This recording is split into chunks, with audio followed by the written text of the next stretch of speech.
देखिए मानक जी, अभी सलमान निजामी जी बोल रहे थे और मैं इनकी बातों से काफ़ी हद तक सहमत हूँ। बस बीच में जो थोड़ी स्पिन कर रहे हैं, गूगली कर रहे हैं, उसको छोड़ दें अगर वो, तो सीधे राष्ट्र की बात होगी।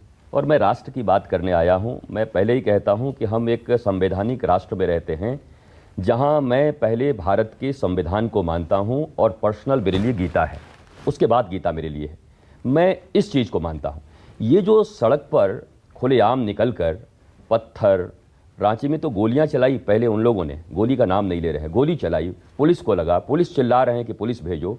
मुझे नहीं लगता कि सलमान निजामी हो, कोई भी यहाँ बैठा हो, मानक जी हो, कोई भी देश को प्रेम करने वाला इस बात का समर्थन करेगा।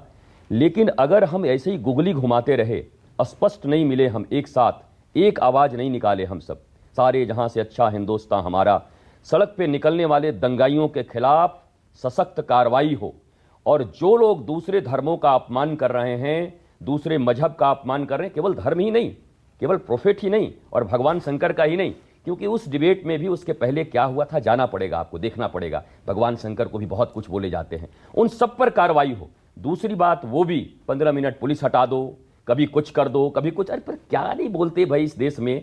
मुझे लगता है कहीं ना कहीं कानून को, जो वास्तव में सलमान निजामी भी कह रहे हैं, जो कठोर कार्रवाई करनी चाहिए, अब वो कठोर कार्रवाई जब शुरू होती है कानपुर में, तब आप कहते हैं कि एक धर्म के ऊपर में कार्रवाई हो रहा है।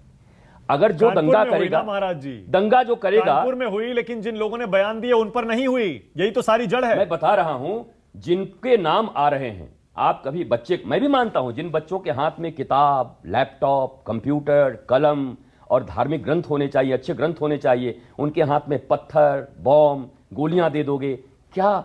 उन बच्चों को आप क्या बनाना चाहते हो उस भारतवर्ष में? वो देखते ही किसी दिन भगवा देखेंगे तो बम फेंक देंगे, कोई हरा देखेगा तो बम फेंक। क्या ये देश चाहिए आपको? हम सलमान यहां बैठे हैं, मैं यहां बैठे, मानक यहां बैठे हैं, हम तो इस देश के निवासी हैं जहां एक साथ बैठे हैं, चाय पी रहे हैं, आनंद कर रहे हैं, मस्ती कर रहे हैं। हम अफगानिस्तान और पाकिस्तान की तरह शासन नहीं चाहते।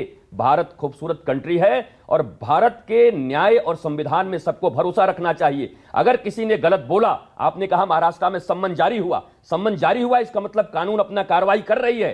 कानून के कार्रवाई का इंतजार किए बगैर सड़कों पर अगर आप उतर गए, चलो शांतिपूर्ण प्रदर्शन को मैं मानता हूं, लेकिन पत्थरों से, पहले तो बोले कि दंगा हुआ कानपुर में, आज तो पुलिस थी, कोई दूसरा पक्ष सामने खड़ा नहीं था, आपने पुलिस को टारगेट बना दिया। संविधान का एक पक्ष है पुलिस, संविधान का एक अंग है पुलिस, उसको आपने टारगेट कर दिया। पुलिस के ऊपर आपने गोलियां चला दी, पुलिस के ऊपर आपने पत्थर चला दिए। क्या सलमान निजामी इसका समर्थन करेंगे? और सिर्फ बेवकूफ कह के आप नहीं छोड़ सकते उनको। आप कहें ये दंगाइयों के खिलाफ सरकार कठोर कार्रवाई करे, और मैं आपके साथ कहता हूं, एक दूसरे के मजहब पर अगर कोई ऐसा टिप्पणी करे, मैं भी कहता हूं कठोर कार्रवाई संविधान के तहत सरकार को करनी चाहिए। लेकिन मैं तो यहां पर एक और चीज कहता हूं, और उसके बाद शुभंकर के पास भी जा रहा हूं। मैं फिर से उसी पर आ रहा हूं। सलमान निजामी कह रहे थे नुपुर खुले घूम रही है। माफ करिए, वो खुले नहीं घूम रही।